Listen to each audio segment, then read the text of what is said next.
salah satu perempuan yang sangat berani. Bahkan dia boleh ada pembunuhan dan orang non-muslim pun tidak boleh masuk ke tanah haram. Itu yang diharamkan. Pas yang kedua, tanah halal. Tanah halal. Nanti ini di depan ini ada bacaan badiyatul hadil haram. Itu batas-batas tanah haram. Pas yang ketiga, itu tanah Arafah. Itu para tamu Allah. Oke, baik, yang pertama tadi ke Jabal Sur. Rasulullah Sallallahu Alaihi Wasallam ini lahir di kota Mekah, dibesarkan di kota Mekah, dan menerima wahyu di kota Mekah. Bahkan Rasulullah ini menyebarkan agama Islam bermulanya itu di kota Mekah ini, para tamu Allah. Yang pertama yang diajak oleh Rasulullah merupakan Sayyidina Abu Bakar As-Siddiq radhiyallahu anhu. Itu yang pertama kali masuk Islam. Setelah itu baru sahabat-sahabat lain. Rasulullah dikejar-kejar oleh orang kafir Quraisy. Jadi kalau naik ke atas bukit itu menghabiskan waktu 4 jam. Jadi kita tidak naik. Dan di atas Jabal Sur itu ada 2 pintu. Pintu di sebelah barat dan pintu di sebelah timur. Yang dimasuki oleh Rasulullah SAW bersama Sayyidina Abu Bakar, yaitu pintu di sebelah barat. Maka ketika Rasulullah mau masuk ke dalam, maka dicegat oleh Sayyidina Abu Bakar. Wahai Rasulullah, janganlah masuk ke dalam. Takut di dalam ini ada hewan-hewan berbisa seperti kalajengking ataupun ular. Kalau kamu meninggal Rasulullah, yang kasihan bukan hanya anak dan istrinya, yang kasihan adalah umatnya. Apa kata Sayyidina Abu Bakar? Kalau saya yang meninggal Rasulullah, yang kasihan adalah anak dan istri saya. Itulah perjuangan Sayyidina Abu Bakar. Bukan hanya anak, bukan hanya harta, bahkan nyawa pun itu dikorbankan demi jalan Allah. Setelah itu masuk, maka di dalam itu masih ada hewan-hewan berbisa seperti kalajengking ataupun ular. Maka dihalau oleh Sayyidina Abu Bakar, maka lubang-lubang tersebut ditutupi oleh Sayyidina Abu Bakar dengan tanah. Ada satu lubang yang tidak cukup, maka itu ditutup dengan kaki Sayyidina Abu Bakar. Saking dekatnya Sayyidina Abu Bakar dengan Rasulullah tersebut tidur ke paha Sayyidina Abu Bakar. Bahkan ular tersebut bukan ingin menggigit kaki Sayyidina Abu Bakar, melainkan ular tersebut rindu kepada Rasulullah. Rasulullah di atas itu sembunyi selama 3 hari 3 malam. Malam Jumat, malam Sabtu, dan malam Ahad, dan malam Seninnya Rasulullah meninggalkan Jabal Sur tersebut. Akhirnya orang kafir Quraisy datang ke atas tersebut, maka Allah Subhanahu wa Ta'ala menurunkan 3 mukjizat. Yang pertama, sarang laba-laba yang menutupi mulut Jabal Sur. Yang kedua, burung merpati yang sedang bertelur. Pas yang ketiga, berumputan yang tumbuh di muka Jabal Sur. Akhirnya orang kafir Quraisy datang ke atas tersebut, maka Allah melindungi tersebut, para tamu Allah. Situasi dan kondisi tersebut, maka nanti kami akan terangkan dulu di dalam bis untuk sejarah selanjutnya. Oleh karena itu kita tanggalkan dulu. Oke, 1, 2, 3.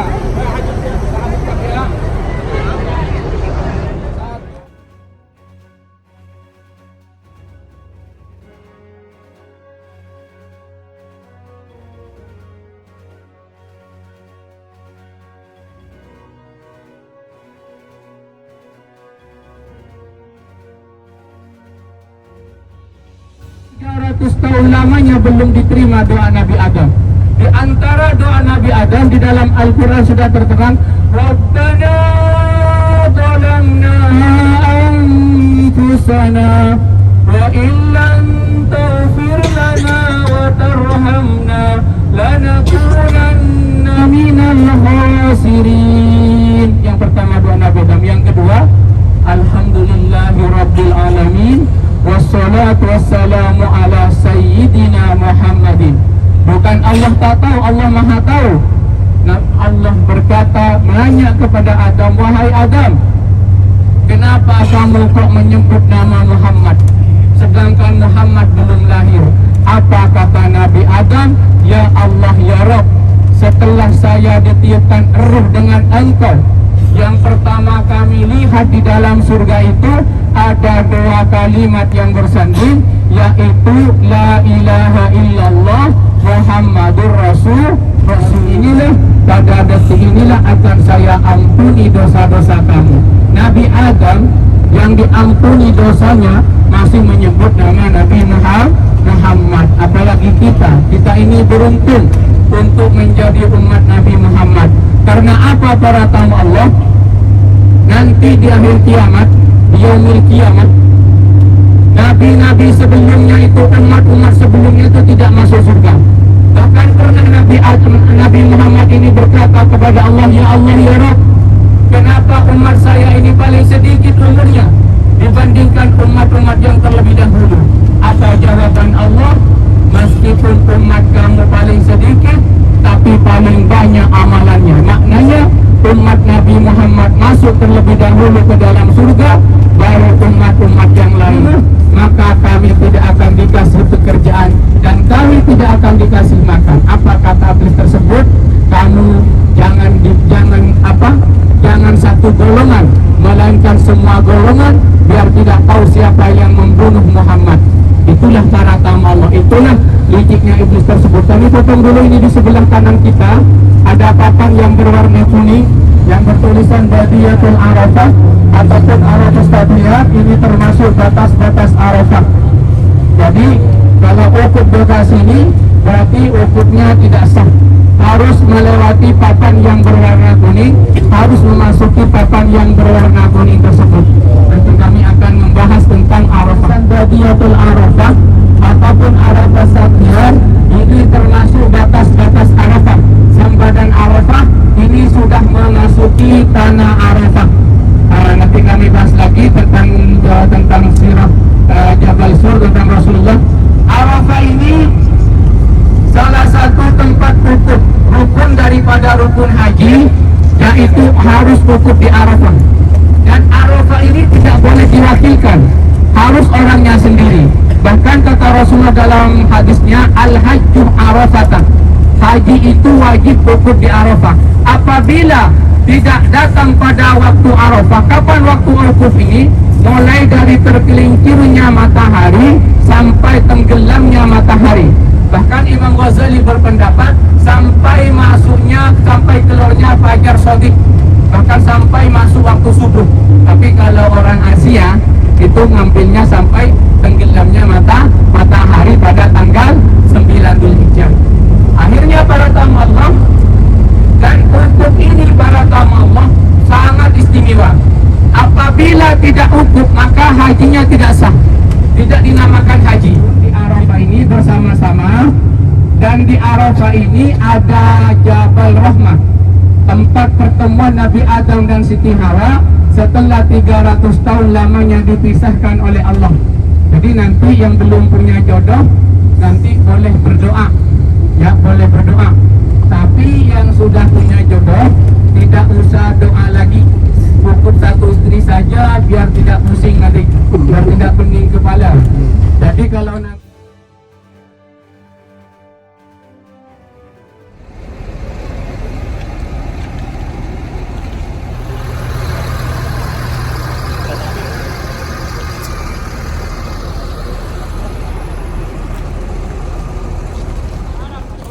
So, kami sekarang berada di Jabal Rahmah.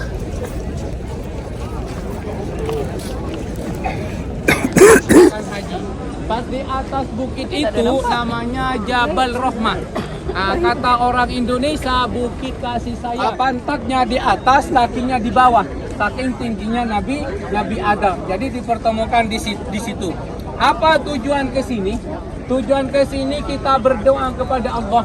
Yang pertama, mudah-mudahan diberi kesehatan rohani dan jasmani. Pas yang kedua, mudah-mudahan oleh Allah tahun yang akan datang ini bisa datang lagi untuk menunaikan haji. Amin. Bersama keluarga-keluarganya.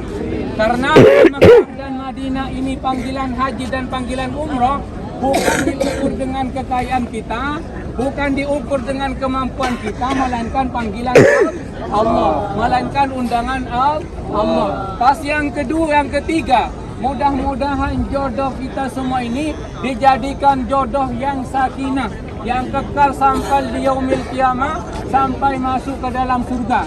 Dan mudah-mudahan keluarga-keluarga kita semua ini dijadikan keluarga yang sakinah, mawaddah, warahmah. Pas yang kelima, mudah-mudahan anak-anak kita dijadikan anak yang soleh dan solihah, dan diberikan jodoh yang soleh dan solihah. Ketika jodohnya jauh, mudah-mudahan oleh Allah diperdekatkan jodoh tersebut. Amin Allahumma amin. Oke, kita menghadap ke sana ya.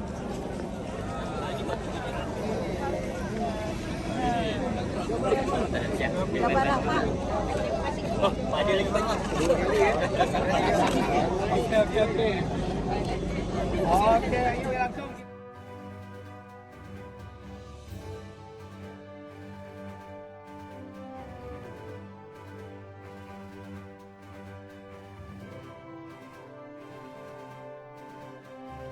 Assalamu ala Sayyidina Muhammadin wa ala alihi wa sahbihi ajma'in. Ya Allah, ya Tuhan kami, berikanlah kami kesehatan ya Allah, berikanlah kami rizki ya Allah, supaya kami berulang-ulang datang untuk menunaikan haji ya Allah. Ya Allah, ya Tuhan kami, panggillah keluarga-keluarga kami ya Allah, untuk boleh melaksanakan haji dan umrah ya Allah. Ya Allah, ya Tuhan kami, jadikanlah keluarga kami ini ya keluarga yang sakinah, mawaddah, warahmah ya Allah. Dan kekalkanlah jodoh kami ini sampai di yaumil qiyamah ya Allah. Kami anak yang soleh dan soleh ya Allah, cucu dan cicit soleh dan solihah ya Allah. Dan undanglah dan panggillah mereka ya Allah, supaya bisa melaksanakan haji dan umrah, supaya boleh melaksanakan, supaya bisa boleh merasakan.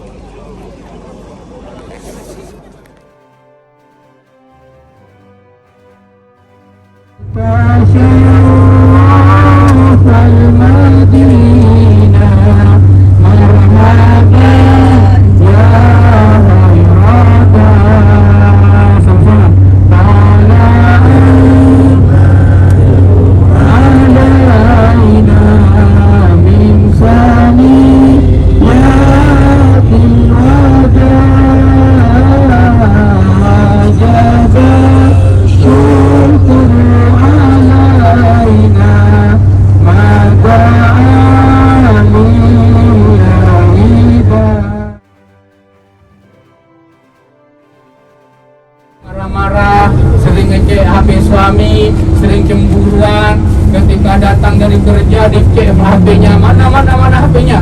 Itu pasrahkan semua kepada Allah. Allah lah yang maha tahu. Tetapi curigai, tetap dia punya simpanan HP lagi. Jadi kita tidak perlu cemburu. Kalau laki-laki memang harus cemburu dalam kitab. Ataupun yang tuan hajinya, yang ketika datang ke udah kajian, udah yang tulis besar dapat untung banyak, biasanya separuh dikasih istri, separuhnya simpan sendiri. Bagi semua sama istrinya, bagi semua. Itu tanda-tanda haji yang kata kotor. Karaja'a fi waladi ummihi, ketika kembali ke tanah air, bagaikan bayi yang baru dilahirkan dari rahim ibu. Seandainya kain bagaikan kain yang putih. Bahkan kalau di kampung saya, ini hadis ini memang sahih. Al-Bukhari Muslim, rawahul Bukhari wal Muslim, muttafaqun alaih juga hadisnya. Kalau di kampung saya di dekat Jawa Timur, ketika orang datang haji, sambutannya sangat luar biasa, berbondong-bondong, memeluk. Karena apa? Sesuai dengan sabda Nabi, orang yang melaksanakan haji dan umrah ataupun orang yang mencari ilmu, Allah Subhanahu wa Ta'ala mengutus 40 malaikat, mulai dari berangkat sampai di tanah suci, sampai kembali ke tanah air, 40 hari 40 malam itu dijaga oleh malaikatnya Allah Subhanahu wa Ta'ala. Tanpa izin, pakai sabun temannya dalam satu bilik, maka itu dikatakan fasik. Yang ketiga, wala jidalah, dan jangan sampai berbantah-bantahan. Maka sesuai dengan sabda Nabi dalam hadis lain, al-hajju fala yarfus karaja'a fi waladi ummihi. Hari inilah, pada detik inilah akan saya ampuni dosa-dosa kamu. Nabi Adam yang diampuni dosanya masih menyebut nama Nabi Muhammad. Apalagi kita ini beruntung untuk menjadi umat Nabi Muhammad. Karena apa para tamu Allah? Nanti di akhir kiamat, di yaumil kiamat, nabi-nabi sebelumnya itu, umat-umat sebelumnya itu tidak masuk surga. Bahkan pernah Nabi Muhammad ini berkata kepada Allah, ya Allah ya Rabb, kenapa umat saya ini paling sedikit umurnya dibandingkan umat-umat yang terlebih dahulu? Apa jawaban Allah? Meskipun umat kamu paling sedikit, tapi paling banyak amalannya. Maknanya umat Nabi Muhammad masuk terlebih dahulu ke dalam surga